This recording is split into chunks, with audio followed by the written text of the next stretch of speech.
मैं जिंदल राठौर पालघर जैन संघ में आपका हार्दिक स्वागत करती हूँ और मेरी सहयोगी। प्रणाम, मैं प्रीति धोका पालघर जैन समाचार में आपका स्वागत करती हूँ। आज का समाचार का विषय है गुरु की विदाई। पर इसके पहले 4 महीने यानी चौमासा के दरमियान क्या क्या हुआ उसकी सूची। 28 तप, मोबाइल सिद्धि तप, नवग्रह जाप, स्नात्र महोत्सव, नेमिनाथ भगवान का पंच कल्याण की झांकी, जिसमें मेरी सहयोगी ने प्रियवंदन राशि का पात्र निभाया। शत्रुंजय शिखर तप, नवानुभाव यात्रा, लोगस ध्यान, राखड़ी बांधी जई, नवकार अखंड जाप, लक्ष्मी पूजन, गौतम स्वामी पूजन, क्षेत्र परिपाटी आदि।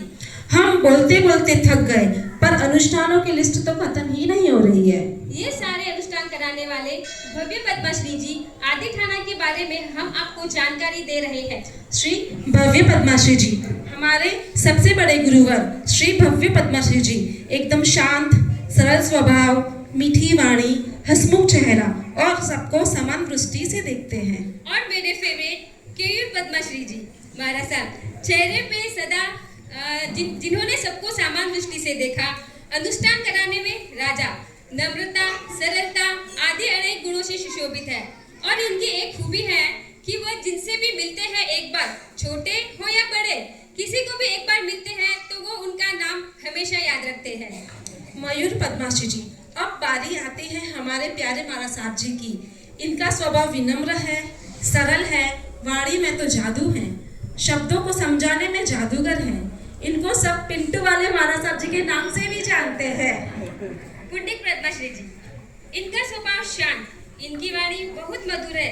स्तवन और सच्चाई का तो इनके पास जानो खजाना ही है। हमेशा मुस्कुराते रहते हैं और बहुत ही सरल स्वभाव के हैं। अरे अरे, ये मैं क्या सुन रही हूँ? अभी अभी की ब्रेकिंग न्यूज खबर मिली है, यहाँ पे अनुष्ठानों की बाढ़ आ गई है।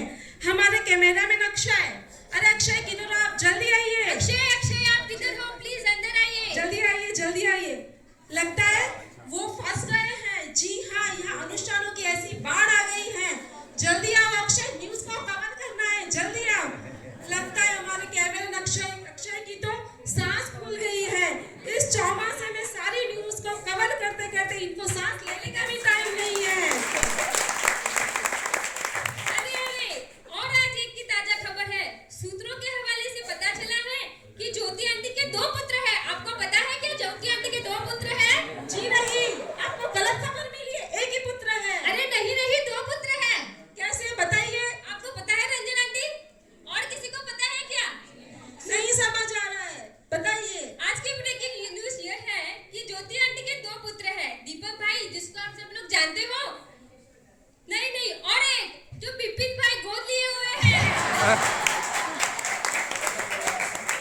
जो सुबह 5 बजते ही बिपिन, तो मुझे ऐसे लगा कि उन्होंने उनको गोद ले लिया है। तो आज से उनके 2 पुत्र हैं। अरे अच्छा, ये तो बहुत बड़ी खबर है, बहुत बड़ी ब्रेकिंग न्यूज मिली है हमको। चलो अभी मुद्दे की बात पे आते हैं। 5 नवंबर, ऐसे महान गुणों से भरपूर गुरुवर की उस दिन विदाई है। जैसे वर्षा ऋतु में मयूर मेघ की राह देखता है और उसके आगमन पर पंखों को फैलाकर नृत्य करता है, वैसे ही हमने गुरुवर की राह देखी। गुरुवर के प्रवेश पर हमारा भी मन मयूर की भांति आनंदित हो उठा। पूरे चौमासे में गुरुवर ने तप, जप, व्रत की झड़ी लगा दी, सभी जीवों पर अपनी करुणा बरसाई। ऐसे गुरुवर की आज विदाई समारोह में मन उदास हो गया है। हे गुरुवर, आपके गुणों की सुगंध हमें आती है, आती रहेगी। गुरुवर, आप जहाँ भी जाएंगे उस स्थान का पता लगाकर हम आपके दर्शन वंदन करने जरूर आएंगे गुरुवर, हम जरूर आएंगे। विदाई की घड़ी आई है, सबके आंखों में आंसू लाई है। हम तो कच्ची मिट्टी थे, आपने चंदन बना दिया। ये मेहरबानियां कभी भूल पाएंगे, ऐसे गुरुवर की आज विदाई है। विदाई। यहाँ पे पालघर जैन समाचार समाप्त होता है। अरे प्रीति, तू क्यों रो रही है? प्लीज मत रो ना, क्यों रो रही है? गुरुवर आज उनकी विदाई है। तो तुझे जाना है तो तू जा सकती है। पिंटू भाई तो आज्ञा दे देंगे। मैं पिंटू भाई को ही साथ ले लेती हूँ। साहब जी बार बार पिंटू बोलते रहते हैं। आप दोनों ही चले जाओ साथ में। हाँ, अगर पिंटू भाई साथ में आएंगे तो आपके जय झूलेलाल।